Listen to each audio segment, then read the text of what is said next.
Bismillahirrahmanirrahim. Assalamualaikum warahmatullahi wabarakatuh. Okay, ismi Muhammad Hilmi Nazif bin Hazlan. Nometik BIBL 22073 263. Okay, jadi insya-Allah hari ini saya akan membentangkan tentang takrif maf'ul bih. Okey, jadi menurut kitab yang pertama iaitu Jami' Andalus Al-Arabiyah. Okey. Maf'ul bih ni huwa isim dalla ala syai' waqa'a alaihi fi'l fa'il isbatan aw nafiyan wala taghyir la ajalah surata fa'il suatu fi'il fal awal nahu balitul qalam. Okey, jadi maf'ul bih ni ia merupakan isim yang menunjukkan sesuatu yang berlaku ke atasnya. Okey. Fi'il dan fa'il secara isbat atau nafi dan dia tak berubah kepada gambaran fi'il. Contohnya, okey. A'taitu al-fakir dirhaman. Okey, a'taitu, okey, a'tai fi'il. Tu fa'il. Dhamir mustati ana. Okey, al-fakir dan dirhaman tu maf'ul bih yang berbilang, dua maf'ul bih. Jadi al-fakir maf'ul awal, dirhaman maf'ul akhir. Okey. Seterusnya takrif daripada kitab An-Nahwu Al-Musaffa. Okey. Dan kitab tu menyebutkan maf'ul bih ni ialah ya'rifu al-fi'il bihi kama jaa fi qata' an-nada al-maf'ul bih ma waqa'a alaihi fi'il fa'il kadarabtu zaidan wazaifah nahwiyah man wazaif an-nisbu fa kulli isim yastaghiluhu fa huwa mansub bihakah asliyah aw far'iyah aw muqaddarah aw mabniyan fi mahal nasab mansub. Okey, jadi maf'ul bih ni dikenali sebagaimana dalam petikan kitab, iaitu maf'ul bih ni apa yang berlaku ke atasnya fi'il dan fa'il. Hukumnya adalah mansub. Okey, contohnya saya baca tu baru fi'il dan fa'il. Jadi kalau saya baca apa? Saya baca buku. Jadi buku tu adalah maf'ul bih dia. Assalamualaikum warahmatullahi wabarakatuh. Nama saya Muhammad Azim bin Muhammad Asri. Okey, untuk bahagian seterusnya adalah aqsam dan nau' bagi maf'ul bih. Aqsam maf'ul bih bagi kepada dua, iaitu soreh dan ghairu soreh.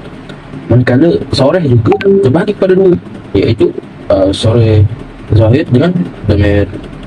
Manakala ghairu soreh pula terbahagi kepada tiga. Okey, mari kita lihat pada soreh zahir. Zahir di sini adalah bermaksud jelas. Okay, mari kita tengok apa yang jelas tu. Berdasarkan contoh Hafizul Quran, maknanya saya menghafal Quran. Yang zahirnya di sini adalah Al-Quran itu sendiri. Okay, baik.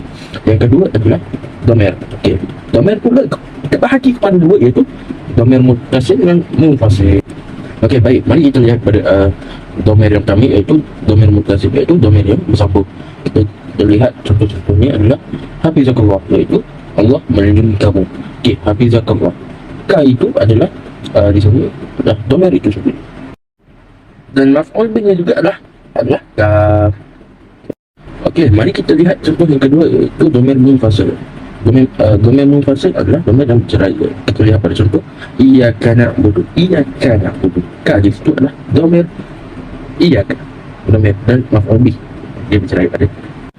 Okey, baik. Yang seterusnya adalah kita masuk kepada ghairu soreh. Ghairu soreh terbahagi kepada tiga, iaitu kita tahu yang pertama adalah jumlah muawwalah bimufrad, iaitu ayat yang di depannya, maksudnya itu ada maf'ul bih di depan, lepas tu ianya mufrad.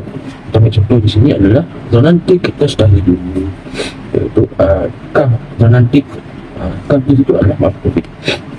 Okay, yang kedua adalah muawwal bimasdar ba'da harfu masdar. Apa maksudnya di situ adalah ayat awal ayat adalah masdar, seperti kita tahu huruf masdar, lepas daripada huruf masdar itu adalah maf'ul bih. Okay, contohnya di sini adalah alimtu anka mustahidun. Yang seperti kita tahu huruf masdar adalah okay. Ada disebut anka maf'ul bih. Okay, dan akhir sekali adalah jar majrur. Okay, kita jar majrur di sini adalah maf'ul bihnya adalah lepas daripada huruf jar. Kalau seperti kita lihat, kalau dalam ayat tu ada huruf ba, makanya selepas ba itu adalah maf'ul bih. Kita tengok pada contoh adalah amsaktu biyadik. Biyadik, ba tu adalah jar majrur. Dan selepasnya adalah maf'ul bih. Sekian, terima kasih. Baiklah, seterusnya kita pergi kepada tertib maf'ulun bih, iaitu kedudukan maf'ulun bih. Baiklah, kedudukan maf'ulun bih terbahagi kepada 3, iaitu yang pertama, yajuzu taqdim maf'ulun bih alal fa'il wal fa'il ma'an. Itu harus letakkan maf'ulun bih duduk dengan fa'il dan fa'il secara serentak. Yang kedua, wajibu taqdimu alaihuma fi arba'ah masail, iaitu wajib dikedepankan maf'ulun bih dalam 4 masalah, iaitu yang pertama isim syarat, yang kedua isim istifham, yang ketiga kam dan ka'yin tu ta'ajub, dan yang keempat amma. Manakala yang ketiga takdim maf'ulat ba'duha ala ba'di, iaitu menghadapankan dua maf'ul antara satu sama lain. Sebagai contoh, manhaj al-jaizah mustahaqan, iaitu al-jaizah itu maf'ulun bih kepada munhatun, manakala had daripada perkataan mustahaqan, iaitu had tu jadi maf'ulun bih kepada al-jaizah. Bismillahirrahmanirrahim. Assalamualaikum warahmatullahi wabarakatuh. Nama saya Muhammad Fikri bin Muhammad Razman, nombor matrik 072169. InsyaAllah pada hari ini saya akan menerangkan ahkamu maf'ul bih.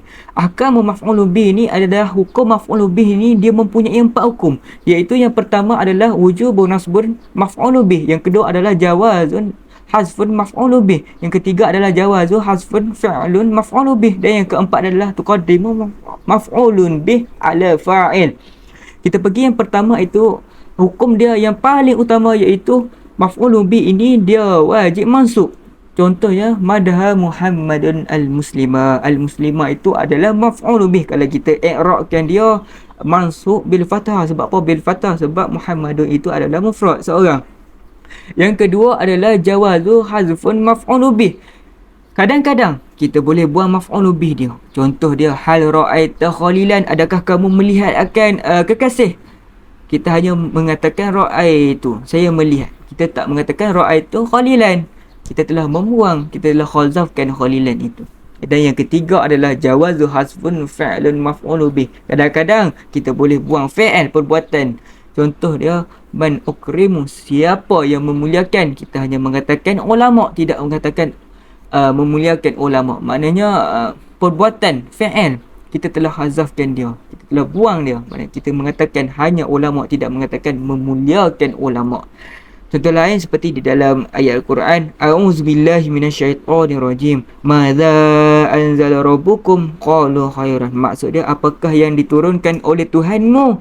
Qalu khairan, berkata qalu khairan, mengatakan kebaikan, tidak mengatakan menurunkan kebaikan, tetapi hanya mengatakan kebaikan sahaja. Maknanya menurunkan tu telah dihazafkannya.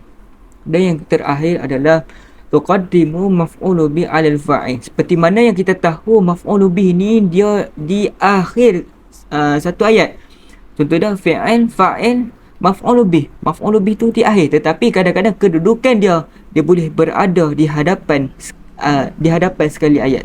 Seperti maf'ul bih, fa'il dan juga fa'il. Itu saja daripada saya. Assalamualaikum warahmatullahi wabarakatuh. Bismillahirrahmanirrahim. Assalamualaikum warahmatullahi wabarakatuh. Nama saya Muhammad Adam Qusyari bin Muhammad Arzali, nombor matrik 072355. InsyaAllah saya akan menerangkan selepas sedikit mengenai al-amsilah wal i'rab berkaitan dengan tajuk al-maf'ul bih, iaitu contoh-contoh dan i'rabnya mengenai maf'ul bih, insya-Allah. Jadi sebagaimana kita tahu, maf'ul bih ni hukumnya adalah masuk. Tak kira apa-apa pun yang berlaku, hukumnya tetap masuk. Adapun ianya berubah, tetapi mahalli dia tetap juga masuk. Contoh yang pertama, diberikan ayat darasa talibu al-kitabah, bermaksud belajar itu belajar kitab. Darasa Arabnya fa'il madi mabni 'alal fathah. Al-talibu pula adalah fa'il wa huwa marfu' bi dhammah. Al-kitabah maf'ul bih mansub bil fathah. Ini adalah satu ayat yang lengkap lah. Sekiranya tidak ada maf'ul bih, maka ayat ini tergantung. Belajar itu belajar apa kan? Jadi kena ada maf'ul bih, al-kitabah. Belajar itu belajar kitab. Yang kedua, kadang-kadang maf'ul bih ini dia boleh jadi berbilang, dan kadang-kadang juga ianya boleh duduk depan. Contohnya adalah aliyan akramtu wa akramtu aliyan. Ali aku muliakan dan aku muliakan Ali. Aliyan yang pertama dan aliyan yang kedua hukumnya adalah maf'ul bih mansub bil fathah wa huwa maf'ulain. Arabnya adalah ia merupakan maf'ul bih baris atas, dan kedua-duanya merupakan maf'ulain. Akramtu yang pertama sama juga Arabnya dengan akramtu yang kedua. Akram fa'il mabni 'ala sukun litisali bita'il fa'il wa taqdiruhu ana. Fa'il madi yang mana berbaris sukun kerana bersambung dengan ta'ul fa'il, takdirnya merujuk kepada domir anak.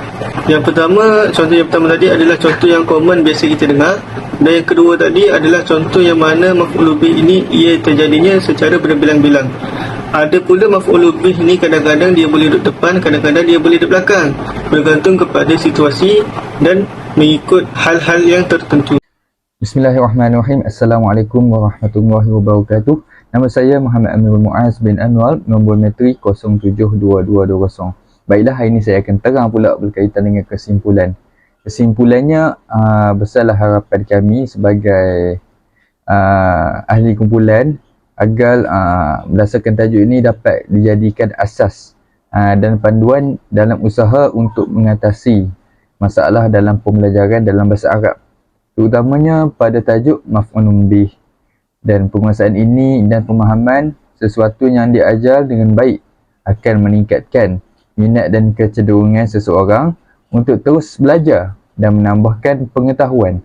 Sebaliknya, kesamaran dan ketidakfahaman yang berterusan akan menjadi barah yang boleh membunuh minat dan kesungguhan seseorang.